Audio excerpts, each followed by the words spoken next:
राज्यामध्ये आदर्श घोटाळा झाल्यानंतर महसूल विभागाच्या जागेवर गृहनिर्माण सोसायट्या करता जागा देण्याची पॉलिसी नव्हती। काल मी प्रेझेंटेशन घेतलेलं आहे।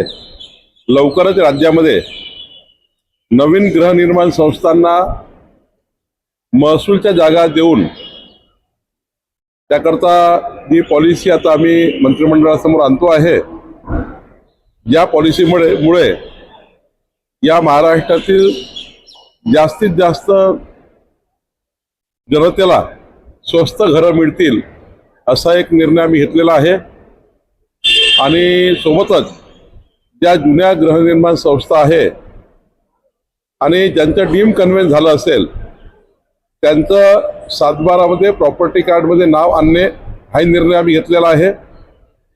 आणि ज्यांचं डीम कन्व्हेन्स झालं नसेल त्यांचं इतर अधिकारामध्ये आम्ही नाव आणण्याचा निर्णय घेतो आहे। त्यामुळं एक जी क्लिष्ट पद्धत होती, क्लिष्ट प्रक्रिया होती, ती प्रक्रिया आता सुलभ करण्याची काम आम्ही केलेलं आहे। त्यामुळे राज्यातल्या जवळपास 70,000 सोसायटी ज्या गृहनिर्माण संस्था आहे त्या ज्या वेगवेगळ्या क्लिष्ट पद्धतीमुळे अडकलेल्या आहे त्याकरता काही UDCPR मध्ये काही चेंजेस करावे लागणार आहे। ते नगरविकास करेल, महसूल खातं काही शासन निर्णय इश्यू करेल, गृहनिर्माण खातं हे या ठिकाणी शासन निर्णय इश्यू करणार आहे। आणि त्यामुळं सुलभ पद्धतीने 70,000 ज्या गृहनिर्माण संस्था आहेत त्यांना एक मोठा फायदा होणार आहे।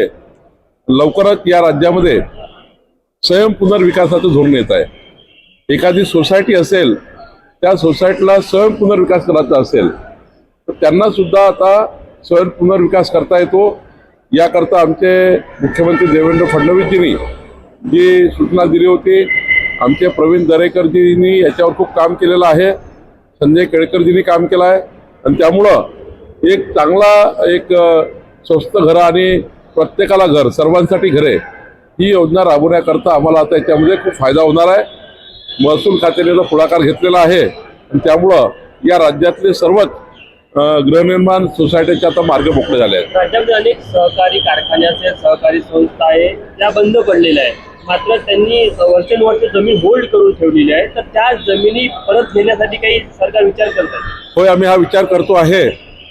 जसं आता मौदाला बापदेव साखर कारखाना आहे तो बंद पडला आहे, तिथे 150च्या वर एकर जमीन महसूल खात्याची वेस्टेज पडलेली आहे। त्याच्यातही आम्ही आढावा घेणं सुरू केलेला आहे।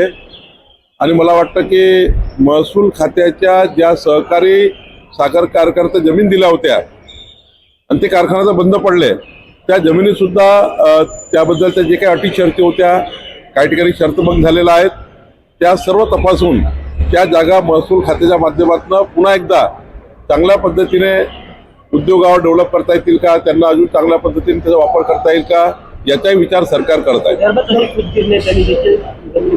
तेच सांगतो की आम्ही आता संपूर्ण लँडस्टॅक तयार करतो आहे। जमाबंदी आयुक्तांनी जबाबदारी घेतली आहे।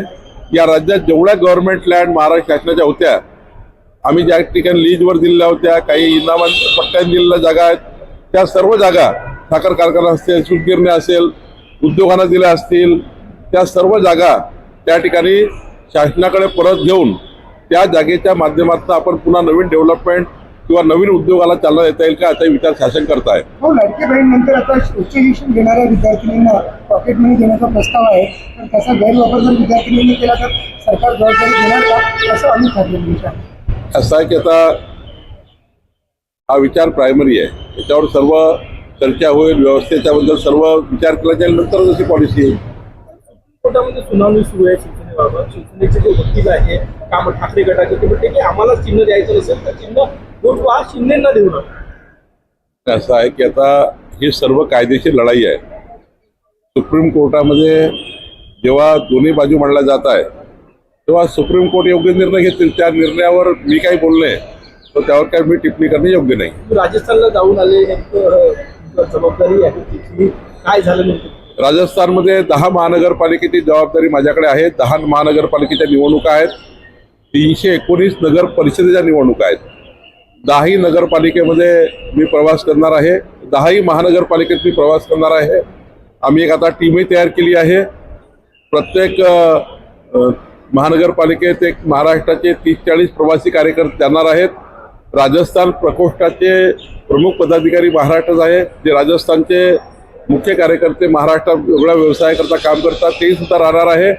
मला विश्वास आहे की आमचे मुख्यमंत्री भजनलाल शर्माजी, आमचे तिथले प्रदेशाध्यक्ष राठोडजी यांच्या नेतृत्वामध्ये तिथल्या स्थानिक स्वराज्य संस्था आम्ही जिंकू. राज्यामध्ये साखरेचे दर 70 रुपये प्रति किलोच्या घरात गेलेले आहे. काय कारण आहे? थोडा आहे काय? नाही, कधी कधी रेट कमी होतात, कधी जास्त होतात. हा मार्केटमध्ये निर्यात आयात त्या ठिकाणी स्टॉकिंग वगैरे हा विचार त्या ठिकाणी असतो. त्यामुळं कधी कधी जास्त होत असतं, त्यामुळे कधी कमी होईल, कधी जास्त होतं. उद्या कोण कोण येणार आहे प्रदेशाध्यक्ष केंद्रातून? माननीय आमचे प्रदेशाध्यक्ष रवींद्र चव्हाण या बैठकीला असणार आहे. आमचे केंद्रीय जे पर्यवेक्षक आहेत तरुण चुगजी ते राहणार आहेत. अजून त्या ठिकाणी SIR संबंधी महत्त्वाच्या सूचना देणारे आमचे केंद्रीय पदाधिकारी, राज्याचे पदाधिकारी राहणार आहे. मी स्वतः या बैठकीकरता आलो आहे. महसूल विभागाच्या अधिकाऱ्यांच्या बदल्यात थांबलेल्या आहेत SIR त्यावर नाराजीचं वातावरण. आज मला या गोष्टीचा मी सर्व महसुली अधिकाऱ्याचं अभिनंदन करतो.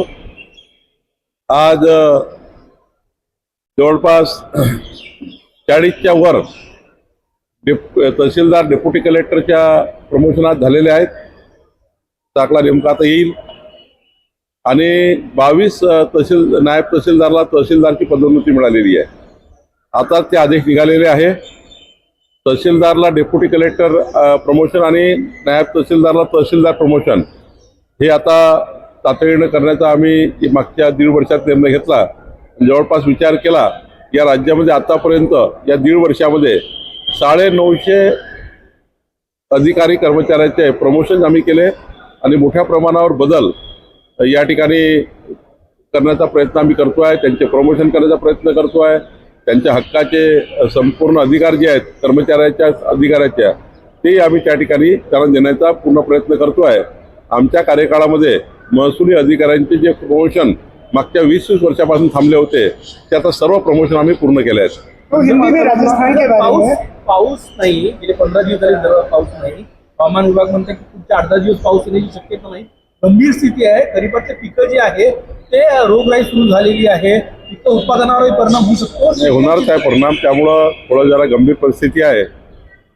मला वाटतं की परमेश्वर आमचं सर्वांचं ऐकेल आणि चांगला पाऊस पडेल. तो राजस्थान में जो दायित्व